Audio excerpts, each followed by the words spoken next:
Sí, dale. Si quieres, empieza tú. Listo. Entonces, hola Fabio, somos el grupo 2 y bueno, lo primero que queremos decirte es que lastimosamente pues Laurita ya no nos va a poder acompañar, pero pues nosotras aquí vamos a hacer nuestras percepciones sobre las lecturas que tuvimos. Entonces, bueno, empezando, pues a mí me gustó mucho con respecto a la posmodernidad. No tenía muy claro cómo esta diferencia entre moderno, modernidad y la posmodernidad. Entonces, algo que me pareció interesante es esa frase que menciona que dice como que cualquier cosa vale con la que cierra el texto en la posmodernidad y es algo así como que dice que literalmente solamente se cambió de nombre, pero ya, como que todo era válido en la posmodernidad, mientras que la modernidad sí estaba definida, pues no necesariamente por cosas buenas, pero sí tenía como sus parámetros y sabemos a qué llamar moderno, por lo menos en cuanto a arquitectura se refiere. En cambio, en lo posmoderno ya es como que hay una pérdida de identidad, es lo que pude percibir yo, y como que ya estamos mezclando cosas que para nosotros es muy actual, pero realmente varía mucho de donde se esté, no así como la modernidad, que fue algo muchísimo más global.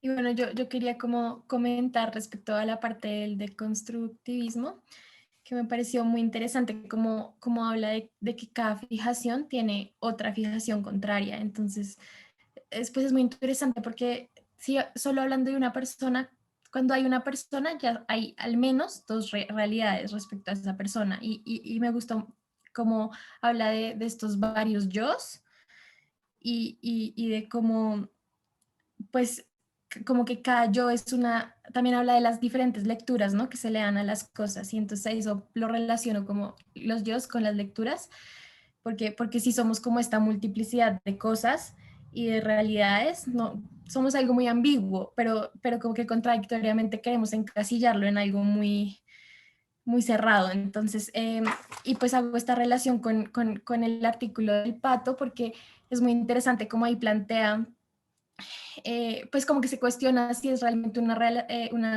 perdón, una ilusión óptica o una mental.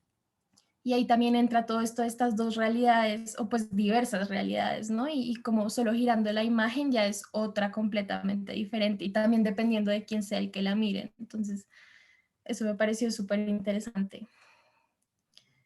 Total, y es que literalmente es cuestión como de percepción cuando pone como a revisarlo como por esta página de Google que revisa las imágenes y cuando la pone a girar, es muy interesante. A mí me pareció súper interesante eso, como realmente depende de donde tú veas las cosas que realmente les puedes dar como un concepto y nosotros como seres humanos siempre queremos como encasillar las cosas en conceptos abstractos, que es como, no sé, la economía, cosas que no necesariamente son físicas pero las queremos todas encasillar en algo y clasificarlas, que es como una tendencia de nosotros.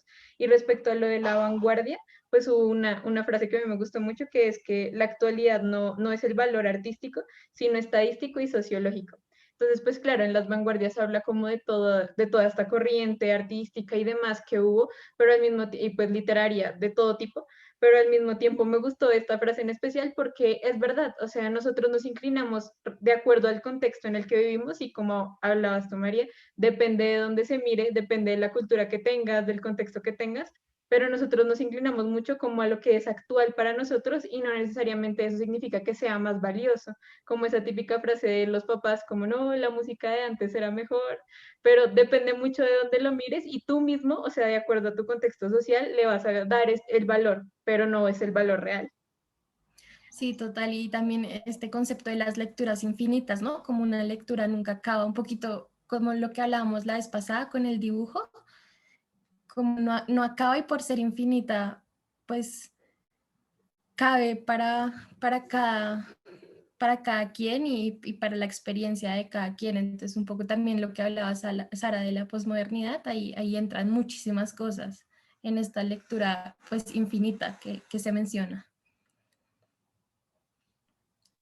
Y bueno, yo creo que básicamente esas son como nuestras percepciones iniciales, fueron varias lecturas, pero realmente eran temas muy importantes y que a veces uno pierde de vista, ¿no? Y que es bueno como aclarar y entender.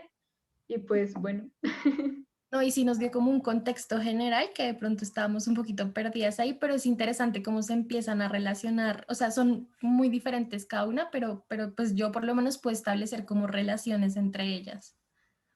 Sí, total. Entonces, gracias, Fabio. Chao, Fabio.